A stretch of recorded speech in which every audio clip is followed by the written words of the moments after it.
Moi, mä oon Mira, mä oon tilausleipuri täältä Savonlinnasta. Mä teen makaronseja, ihan superhyviä, ihan maailman parhaita. On kehuttu Ranskasta asti. Ja mä teen myös suolaisia piirakoita, kakkuja ja kaikkea, mitä herkkupyllyille nyt voi tarjoilla juhlissa ja arkena. Todella hyvä tiimi tässä ympärillä ja tuli hyviä ideoita, miten me voidaan käyttää toisiamme. Sinusta mä oon tutustunut somessa jo ennen kuin tälle ollaan tutustuttu ja tullut ajatus, että pitäisi saada niitä makaronsseja.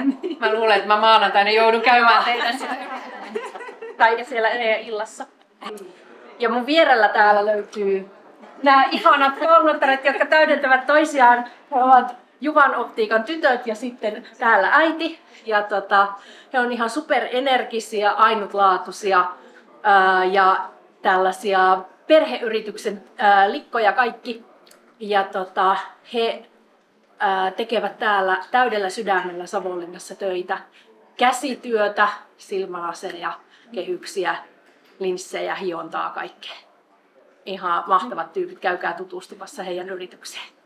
Niinasta mä voisin sanoa, että Niina on sellainen, että hän tuntee talon. Hän on lähtenyt tekemään työtä kesätyöntekijöinä. Ja semmosia vähän mekin ollaan ja tehnyt eri asteissa ja portaissa töitä ja käynyt jopa talon katolla nyt myös hotellin johtajana. Eli hän on... hyvä, hienoa. Eli hän todellakin tietää, mitä tekee yrityksessä ja osaa moneen alaan. Eli voi sanoa, että sillä on myös paras johtaja. Ja hän on tyytyväinen omaan porukkaansa, tykkää asiakaspalvelusta ja myös itse haluaa tehdä sydämellä työtä. Minä olen Pulkkisen Niina ja toimin Spa Hotel Casinolla hotellin johtajana.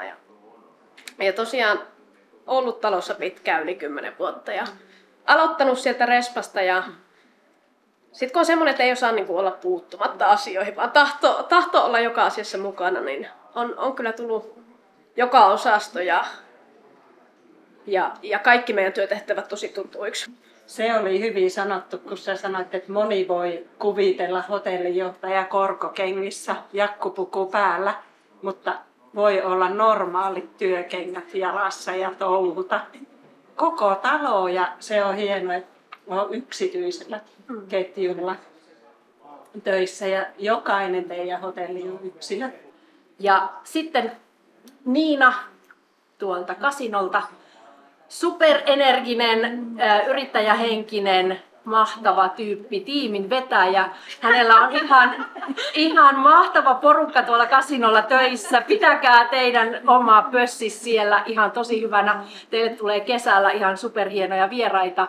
Teillä on älyttömän hyvä palvelu. Aivan mahtavaa, hienoa. Yes. Hän on tehnyt omasta intohimostansa kakkosammatin. Ja todennäköisesti siitä voisi tulla ykkösammattikin, mutta nautit molemmista töistä ja toisessa toteutat sitä herkkuhetkiä, iloisia hetkiä toisille, eli lisää nautintoa. Ja säkin tuotat nautintoa meille kaikille omissa hetkissämme. Ilo tutustua, kiitos. Kiitos. Tosi ihana, että on mahdollisuuksia lähteä myös pois sieltä töistä, että pääsee tapaamaan ihania ihmisiä. Että tänä iltana esimerkiksi siis kolme vaaleaa upeaa naista, yksi tumma upea nainen. Siis aivan ihania ihmisiä.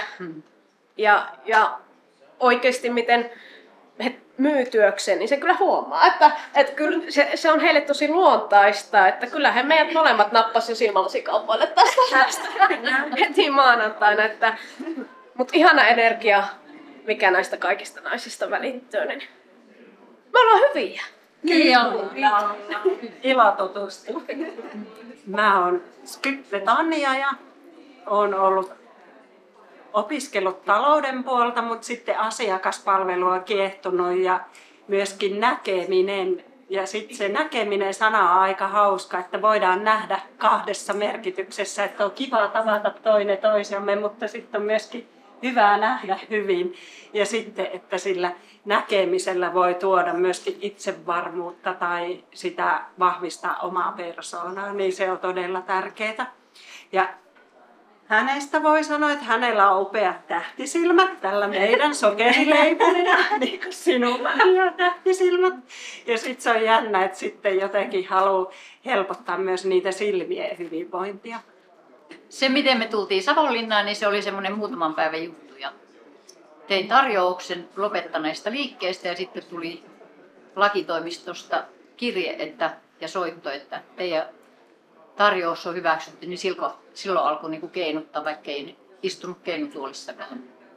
Mä voin kertoa sen verran omaa historiaa, että mun lapsuusperhe muutti Mikkelistä Juvalle ja meitä oli 5 lasta ja äiti ja perusti Pesulan Juvalle. Ja ensimmäinen pesula paloi kuukauden päästä maan tasalle ja sitten vaan rakennettiin uusi pesula ja se toimi niin kauan, kunnes tuli tämä kilpailutus, joka on nyt tänä päivänä oikein kova sana, kilpailutus. Ja se vei meiltä työt sitten ja 10 työntekijää lähti työttömäksi ja isä vaihtoi alaa. On ollut haasteita myös elämässä, niin kuin meillä kaikilla, mutta siitä huolimatta yrityselämässä me tehdään jokainen vähän niin kuin yrittäjähenkisesti töitä ja nautitaan ja saadaan iloa siitä työstä, mitä me tehdään. Jokainen päivä on ollut ilonpäivä itselleni työssä. Se tuo mielihyvää, kun saa toteuttaa itseä ja olla osana hyvän näkemisen puolesta. Ja me tehdään se myöskin persoonallisesti, huomioidaan ihmisen olemus ja päivääkään vaihtaisi. Ja olen iloinen, että omat tyttäret on siinä myöskin. Ja tämä meidän tiimi kasvoi nyt ihan näistä savonlinnalaisista tässä. Ja tämä ilta on tosi huippu. Kiitos tästä.